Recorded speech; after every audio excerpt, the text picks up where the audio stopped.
Бос жатқан жер жау шақырады дейді атам қазақ.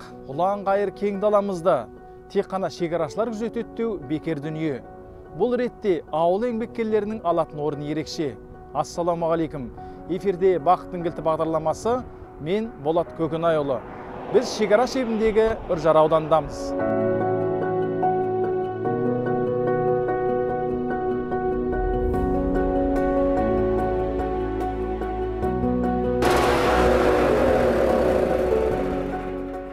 Міне бұл техника ауыл шаруашылығында таптырмас көлік, юмызы тракторы кезінде талай мыңдаған гектар жерлерді жыртып, шөп шабуға атсалысқан. Енді бұл трактор мына аядай бөлмеге қалай кіріп кетті деп ойлайсыз. Қымбатты көрермен, сіз де бұған атсалысыңыз. Төмендегі 4 нұсқаны сіздерге жауап ретінде ұсынамыз, біреуін таңдаңыз.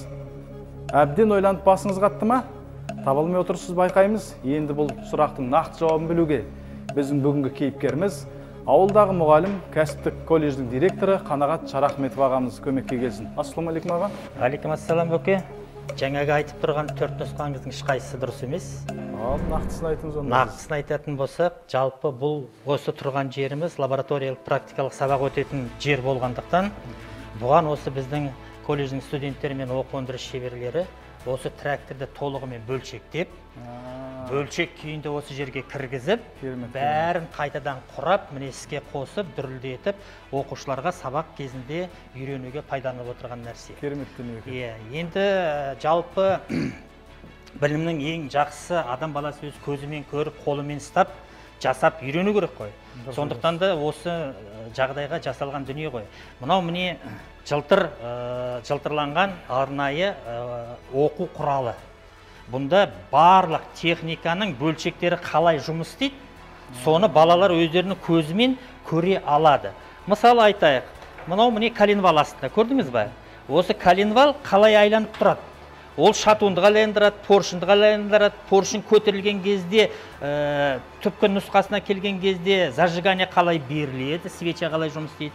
Оның кейін тұтандырып, енді іске қосқан кезде, скоростьқа қосқан кезде коробканың ішіндегі шестерналар қалай жұмыс істейді. Осының бәрін оқушылар көре алады да, мысалы мына кардан арқылы артқы мост қалай қосылып, дөңгелек қалай айланатынын бәрін оқушы өзінің көзімен көріп, біліп, үйрене алады. Өте ғажап дүние екен, шынымды айтсам өзім мұндайды бірінші рет көріп тұрмын. Қалай жаңағы жұмыс істейді, қозғалтқыш қалай жұмыс істейді, коробка қалай жұмыс істейді.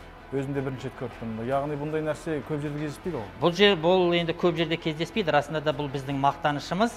Өйткені біз бұны әкеп құрған кезде осы оқушыларға тікелей көріп үйренсін. Бұл енді облыста санаулы ғана жерде бар дүние. Жалпы бөке, бұл енді тек қана трактор автомобиль лабораториясы ғой. Бірақ біз тракторист пен автомобилистерді ғана дайындамаймыз. Біз басқа мамандарды да дайындаймыз осы мекемеде. Біз мысалы ветеринарларды дайындаймыз, біз аспазшыларды дайындаймыз, біз кулинарларды дайындаймыз. Солардың да арнайы осындай зертханалары бар. Оқушылардың бәрі теориялық сабақты зертханалық лабораторияларда үйреніп, машықтанып, маман болып шығуға мүмкіндік жасалған. Біз енді ауылды жерде орналассақ та, осындай жағдайды қазір оқушыларға жасап отырмыз. Біздің студенттер соны толығымен пайдаланып отыр.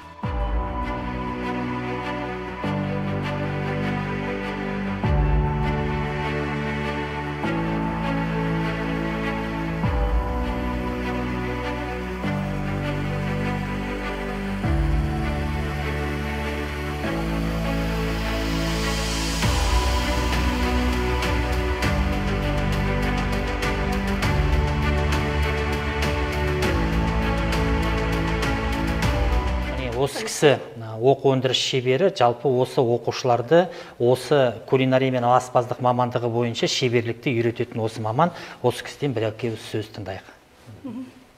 Бізде сабағымызда өндіріс сабақ кезінде біз балаларға көбіне міне карвинг дейміз. Мына карвинг пышақ міне заманауи талапқа сай, мысалы бізде ресторандарда мысалы заказ беретін болса, ресторанда жұмыс істейтін болса, келешекте мынандайда мысалы торт жай ғана салатты кешіріңіз, салат жай ғана жасап беріп салмай, мынандай формада жасауға болады. Мысалы мына пышақтың арнайы пышақтарымыз бар.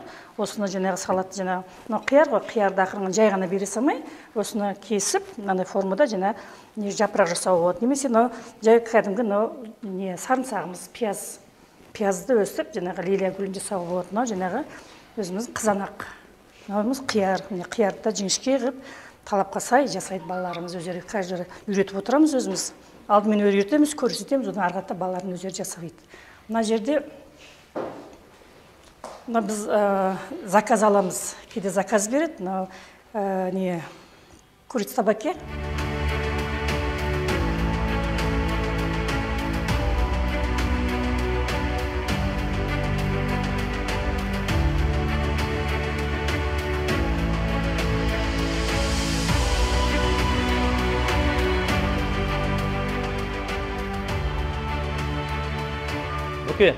Жалпы бүгін мына жұмысшы мамандығын дайындау мәселе өте күрделі болып тұр.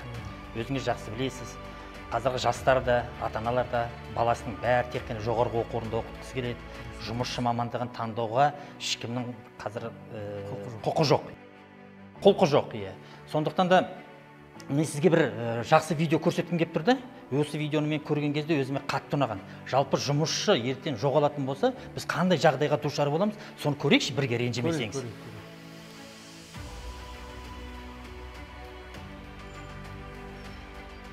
Қараңызшы, мына жерде мысалы міне шашылып жатыр дүниенің бәрі. Осының бәрін істейтін жұмысшы адам ғой. Егер де жұмысшы жоқ болатын болса, қандай жағдайға душар боламыз? Мынаның міне шашы кетіп жатыр, мынаның міне дүниелерінің бәрі сынып жатыр міне. Осының бәрін жөндейтін жұмысшы. Міне қараңызшы. Міне құрылысшылар жоқ болса, қандай душар.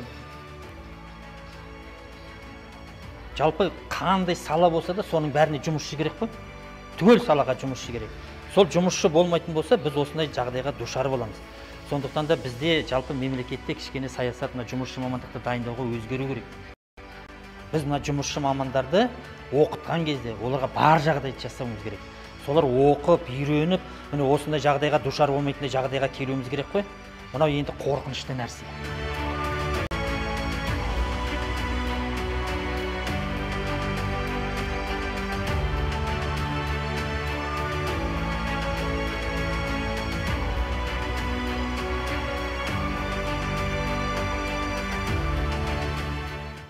Қазір біз мұна ветеринария пәні бойынша өндірістік сабақ өтіп жатыр.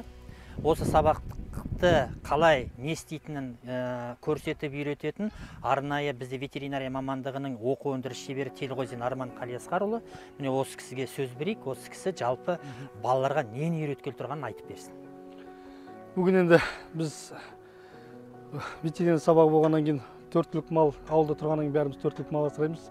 Бұл малмен бәріміз біліміз керек. Бұл малға жалпы ауылда тұрғаннан кейін бір укол болсын, мал иесі өзі салып үйренген дұрыс деп ойлаймыз. Өйткені енді ауылда тұрғаннан кейін мал бәрімізге ауадай қажет, шын айтқанда. Бүгінгі сабағымыздың тақырыбы қыздар ұлдар. Малды, әрі қарай малды клиникалық зерттеу әдісі. Бұл көздеріңіз көріп отырсыздар, 2022 январда туған төл, биылғы төл. Бұл малды енді клиникалық зерттеу әдісін өздеріңіз біз теорияда өттік. Енді бүгін практика жүзінде мен көрсетейін деген сіздерге ойым бар осы сабақ. Мен осы Таскескен ауылының тұрғынымын.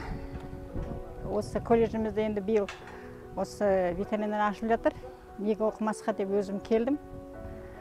Енді курсымыз 10 айлық. Енді ауылда тұрғаннан кейін мал асыраймыз. Енді бір жағынан өзіміз біліп жүрген дұрыс деп ойлаймын. Өзіміз емдеп, өзіміз жазып алсақ, малымыз көршілерімізге көмектесіп жатамыз. Енді бұның стипендиясы да бар. Ой, Нұреке, қалың қалай? Қол алтын деген жігіт осы ма?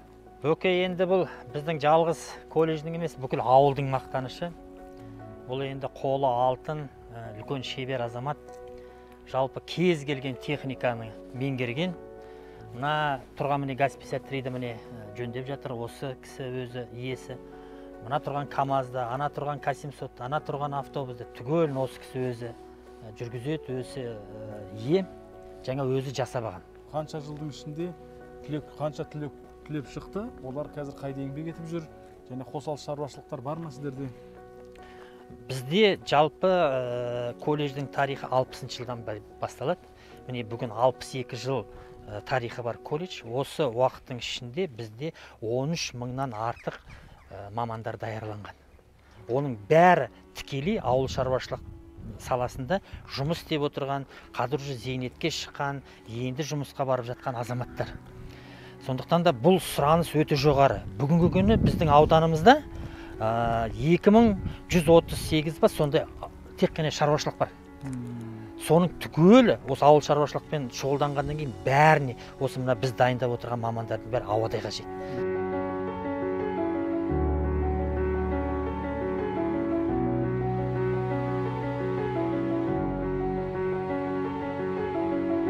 Қанағат аға, мына колледждің ғимаратын аралап жүріп, біз керемет бір әсерге бөлендік. Бұл бір шалғайдағы, шағын ауылдағы бір оқу орны емес, Астана, Алматы сияқты үлкен қаладағы кәдімгі университет сияқты екен.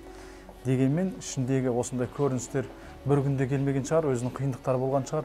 Жалпы колледжді қиын кезеңдерде қалай сақтап қалдыңыздар, қандай кезеңдер болды, одан қалай өттіңіздер, соған тоқталып өтсеңіз. Жақсы, дұрыс айтасыз Бөкке. Жалпы колледждің 62 жылдық тарихы бар ғой. Сол осы 62 жылдық тарихта бұл колледж басынан әртүрлі қиынды да, жақсы жағдайларды да өткізді. Ең басында колледж құрылған кезде далада, қу тақыр жерде, түк жоқ жерде осы колледждің ғимараттары салынып, еңбек жолын солай бастаған болады. Кейіннен тоқырау келген кезде, өкімет құлап, совет өкіметі құлап, қайтадан егемендік алған кезде тағы да өте қиын кездер болды. Сол кездегі істеген әрине басшылардың арқасы осының бәрі. Егер де алдында далада, тақыр жерде осы колледжді үлкен іргелі мекеме жасаған Қанапиянов, Уалихан Қанапиянович болатын болса, одан кейін Оразанбай Ақаевич Тұрғазин деген ағамыз осы жерде мекемеде директор болды. Ол кісінің сол директор болған кез өте қиын кезге тап болды. Сол кезде осының іргесін сақтап қалған азаматтардың бірі сол кісілер. Кейіннен де өздеріңіз осы колледждің тарихында үлкен қиын кезеңдер болды. Осы ғимаратта аудан жабылып қалды. Аудан жабылған кезде осы ғимараттардың бәрі бос қалды, қараң қалды. Бәрі талан-таражға түскен болатын. Осының бәрін қалпына келтіру өте қиынға соқты.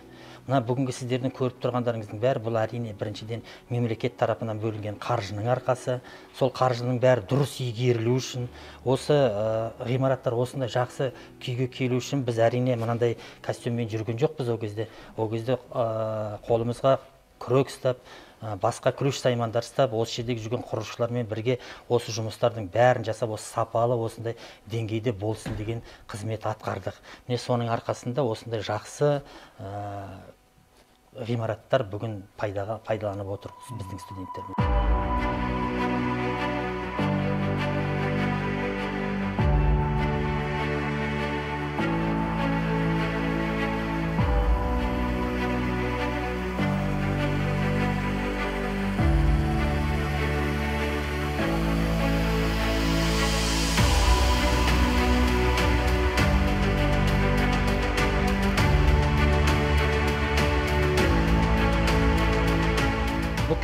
Жалпы біз балаларға сабақ беріп, нен еткен кезде біз тек қана кабинетте емес, табиғаттың аясында да әртүрлі сабақтар жүргіземіз, соның ішінде тарих сабақтары.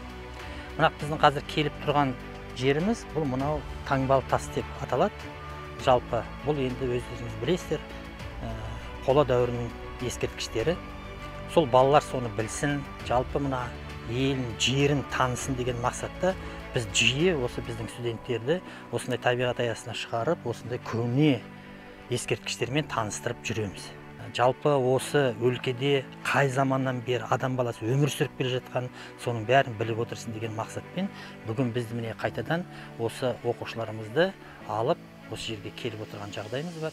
Құрметті оқушылар, бері қарай маған қараңыздар, сіздер енді өздеріңіз тарих сабағында өткенде қола дәуірін өтіп жатқан кезде білесіздер, негізгі қола дәуірінің ескерткіштері бізде таңбалы тастар болып есептеледі. Сол таңбалы тастар арқылы біз сол қола дәуірді зерттеп, сол кездегі болған жағдайларды, болған өмірді көре аламыз. Бақыттың кілті бағдарламасы да осы еңбек адамдарымен бірге мына техниканы үйреніп, оның рөлінде тізгіндеп отырғысы келеді. Сондықтан да Қанағат аға бізге қай техниканы ұсынасыз?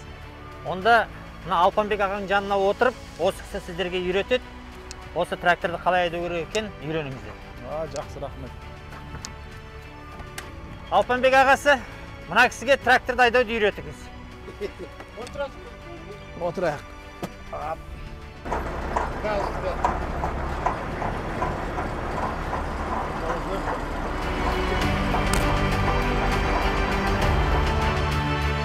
Бақыттың кілті бағдарламасы ауылымызға келіп, бағдарлама жасағанда сіздерге үлкен рахмет. Ауылдың тыныс-тіршілігімен таныстыңыздар, жас мамандар қалай дайындалып жатқанын көрдіңіздер. Сол сіздерге енді міне ауылдың дәмі, дәм татыңыздар. Рахмет аға.